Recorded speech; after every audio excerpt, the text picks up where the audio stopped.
Good morning, guys. Welcome back to the channel. So I'm feeling a little fresh. Got my, my girlfriend cut my hair. She trimmed my beard. Feeling like a new guy today. So what you just seen is I got some packages loaded up. I have 2 DA harness bars, the last 2 that I had available, as well as an EG Civic bumper bar, which is also the last one I had available, as well as, a set of stickers, because this is going with some t-shirts to Angel Gonzalez in North Carolina. So the harness bars are going to, I want to say California and Florida, and then the EG bumper bar is also going to California as well. So I'm going to run over to the shipping place right now, drop those off, and then we got to head out to the auction place because I got a new thing from auction. Nothing crazy, just a little, a thing to accommodate me at the shop. I've already got one, but it never hurts to have 2 of these things, especially since this one's a little bit nicer and my current one is more turned into a storage cart than anything. But anyways, guys, welcome back to the video, or to the channel, and let's have a good day. I'm also feeling pretty good because last week, about 5-6 days ago, I pinched a nerve in my back, I think, doing stuff at the gym, and so I haven't been able to go for about a week. And I went this morning, started off easy, sticking to some light weights for the next few days, but I did some shoulders, some triceps, some biceps, and some upper back, and we're feeling pretty good. So that's got me juiced. I just feels good. Let's go. You already know we're taking the old Danger Ranger. Freaking love this truck, man. All right, so we got my little package. So we'll open that once we get to the shop. I just stopped here at the gas station. That way I could get some caffeine in me because I've been up for like 5 hours, and I haven't had any caffeine other than my pre-workout. So I'm gonna get some brunch, snack here, get a Rockstar, and we'll get to the shop.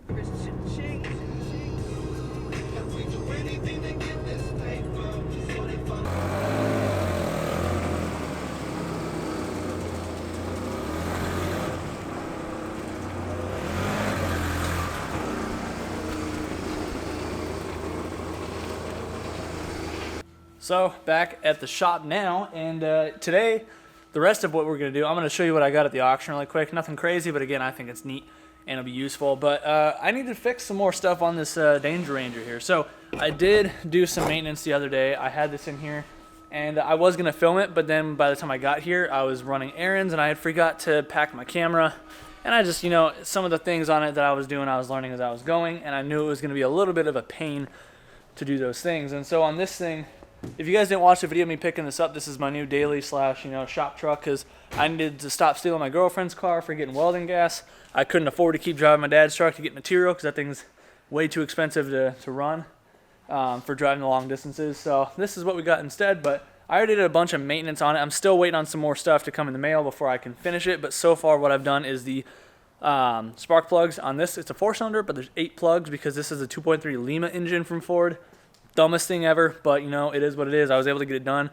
Did the plugs and the wires. I did the air filter. I did the fuel filter. I did the PCV valve and hose, and it already had some new vacuum lines in there as well as a radiator and such. So today I'm going to be trying to change the fuel filler neck, because when I topped it off getting gas for the first time, as soon as I let the trigger go, it just decided to puke all over the side of the gas tank down there, as well as out the top of the filler neck. So when I got home, I crawled under it, and sure enough, I found that the whole neck, the rubber hose, completely dry rotted to high heaven. And apparently it's a pretty common issue with like the 96 to 03. I guess Ford just used a super cheap rubber hose. So I'm going to be knocking that out. To get to that, the easiest way is to take the bed off, but thankfully this isn't as difficult as some trucks from what I've seen.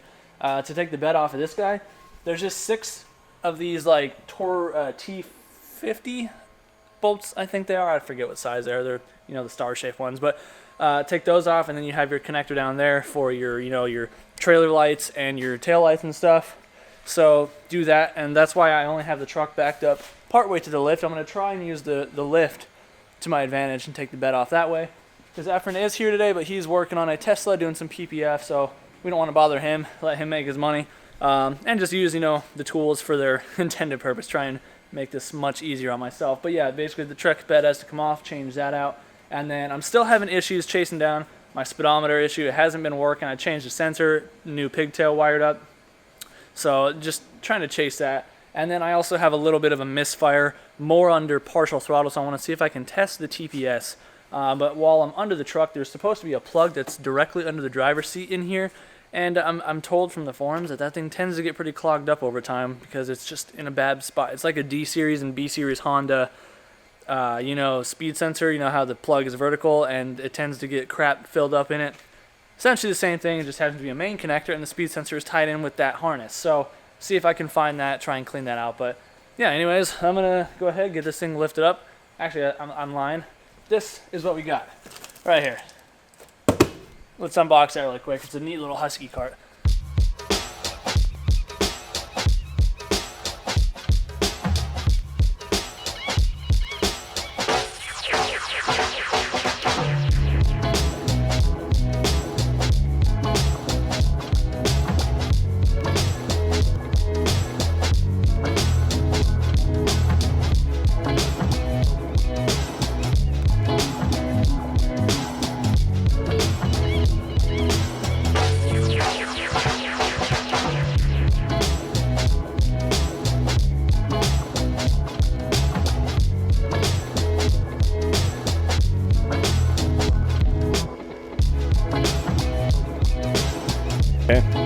It's all good, except I dropped it already, and that leg broke, so I got to plastic weld that. So for now, it's got some duct tape, but it rolls and it works all the same nonetheless.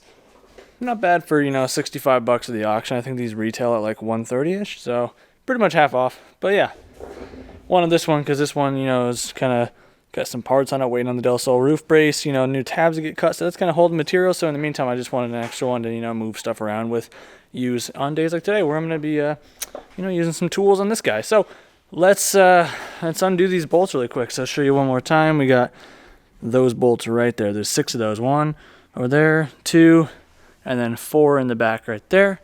And then I already looked under, and basically right here, but under is the harness. So yeah, let's hope this goes well. And I forgot we also got just a couple screws right inside of here. So I think they're, yeah, so right here, they're like 6 mil, I think. Yeah.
So yeah, the lift trick works really, really well. So now that you guys can get a better idea of that connector that I just showed you guys, this is it. So it's, you know, it's got what, 7 pins in it, 6 pins. And it's the only one. It looks like it's attached, but it's just, you know, on this guy here. And it just connects up with this connector. So that's it. I thought at first you had to take these off because I wasn't paying attention. These, you know, mud flap tie-ins are just on the bed itself. But the issue that I have here, look at that. That is destroyed, dude. Like, I'm surprised any of the fuel I pour in this truck actually goes in the tank with that. So essentially what we're doing is this whole hose is just, you know, a $15 piece on Rock Auto. And look at how bad it is right there. Like, that is horrible. So again, I know this is apparently a pretty common issue according to the forum. So literally all you got to do is get access to it, and then you have your hose clamp here. And you have a hose clamp over here, and I think this is just like some, you know, stuff so it doesn't vibrate on here. So we're going to try and reuse some of that. But all in all, straightforward, just much easier to access, obviously, you know, with the bed off the truck. So if you don't have a lift, obviously what you can do, the way I've seen it in the one video, the guy just basically leaned it towards the passenger side and use the floor jack on like the middle of the bed there, a jack stand, and it worked for him. So me, I just wanted extra room to work with, and you know, you got the right tools, use it. So let's swap this thing out real quick. So this is the Rock Auto replacement one, and you know, I didn't even open the box till just now, but it comes actually complete, so you don't have to reuse any of the old components from your factory one. So you just undo that one clamp, and then we swap it out with this entire assembly. Pretty convenient. These clamps look plenty tight. I'm just, you know, snug them up, make sure that they are, you know, actually tight. Camera's not focusing, but yeah.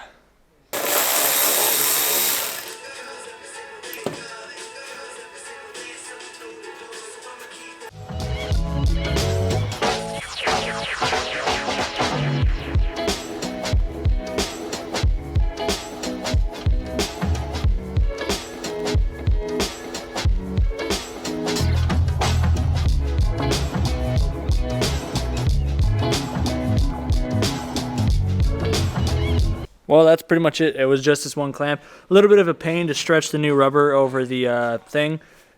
But yeah, this is all we got now. We just do, you know, angle this up so, you know, it doesn't hit the bed as we're dropping it back down. But thankfully, truck didn't move at all. So the bed should just plop right down, right back onto its, you know, holes. Because I can see how that would definitely be tedious to try and do. I mean, it's probably going to be tedious trying to get these bolts in. They're big bolts, but they're little holes, if that makes sense. So you got to align them just right. But yeah, otherwise we're looking pretty good under here, but this is all done, so I'm going to go ahead, wrap this guy up, and get the bed put back on, because, yeah, that was, you know, a 5-minute job with the lift, and I'm just too stoked, like, I really am.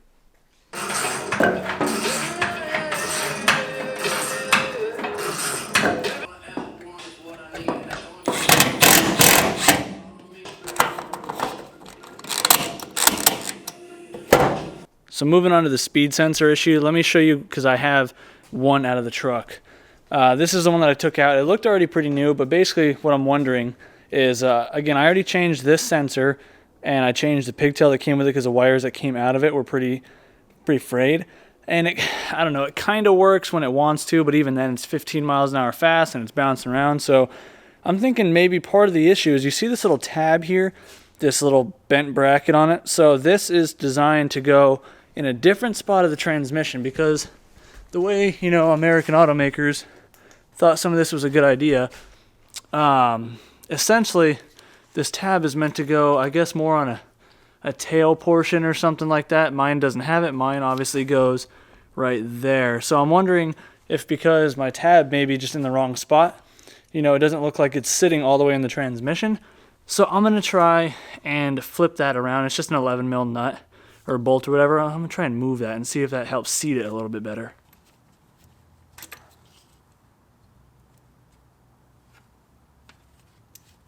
So, got the little clip off.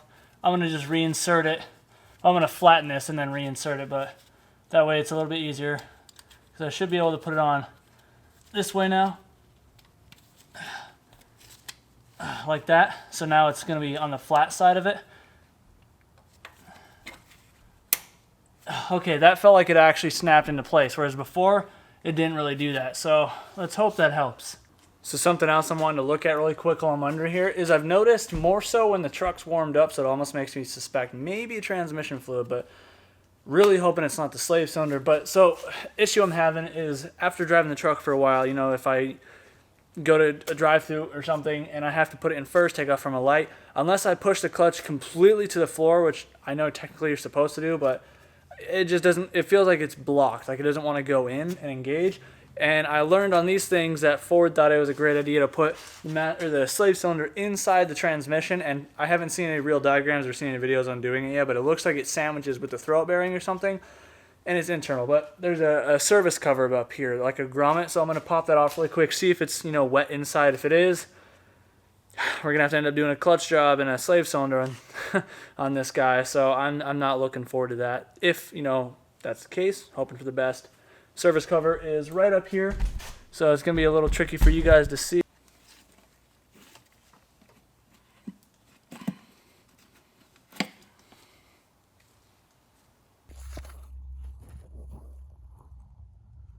Well, good news. It appears to be dry, so I think we're good. But yeah, that's the slave cylinder right there. You can see the clutch line coming in from there into that guy. But yeah, we're looking pretty good. So I think it could just be, you know, me being more paranoid, or maybe this guy just needing a flush. I haven't committed to the idea of trying to flush the master cylinder yet, because from what I understand, the procedure on this truck is not nearly as easy as it is on, say, you know, my S2000, where I just crack the line, let it do its thing at the slave, because you can't really, you know, bleed it at the slave. So you got to bleed it at the master, so you got to suck the fluid out and then put new fluid in. But the issue, from what I understand, is instead of it sitting like this on the firewall, it angles back, so you tend to get air pockets trapped up on top. So I haven't committed to the idea of wanting to try and bleed that yet, because I've heard that the easiest and best way is to pull it off the firewall, pull it through the wheel well, pull the plunger out, gravity bleed it like that until you get clean, consistent fluid, put the plunger back in, then reassemble it all. So I don't think I'm going to do that today for sure. I might just wait till I get too paranoid or annoyed by the clutch not going into gear, because it's not all the time. It's just after, again, you know, sometimes after it's been warmed up for a while. But all right, so that's looking good. I'm stoked on that. Yeah, I'm going to go put this cover back in really quick, and then we can move on. It's kind of weird to me, because I'm like actually getting like excited about working on this thing. I've never owned a truck before, so maybe for me it's just the excitement of having something new. But I don't know, it's kind of fun. I definitely don't like working on bigger trucks. I've helped my dad rebuild his Dodge a bit, like the whole front end. Yep, forget that. It's too heavy, too much work. Little trucks are fun though. So one of the last things I'm going to be trying to fix today on the truck is replacing the driver's side door handle. I'll show you once I put the truck down, but it's like super stretched. It feels like it's about to break. So one of the main things, now that I have this out of the truck, this is the new one, I can show you, is you have these two bolts here. So from factory, those are Rivnuts. So what we basically have to do is open the door handle like that, drill out the Rivnuts that you would see inside of the handle, and then we go inside and we detach the rod from right here. But normally, you know, factory would put Rivnuts back, and they even send you some. This is again from Rock Auto. But I'm going to go with these studs that they send you. That was very nice of them, because that's more efficient, and it's going to be easier next time we have to change this thing. But yeah, let me show you how floppy this thing is. All right, so that's obviously not what we want, and it doesn't bite to the last little bit right there. So I'm kind of worried that I'm going to end up breaking that. So I'm going to go ahead and swap that new handle in. So it looks like it's pretty straightforward. So mine's the crank windows. So I just got to go ahead and get the handle off. And then it looks like we got a couple screws here and here. And then I think one right here in the speaker carpet, right? Kind of hard to see. And I think that's it. I don't see any behind the door handle, and then we should be able to just lift this guy off. So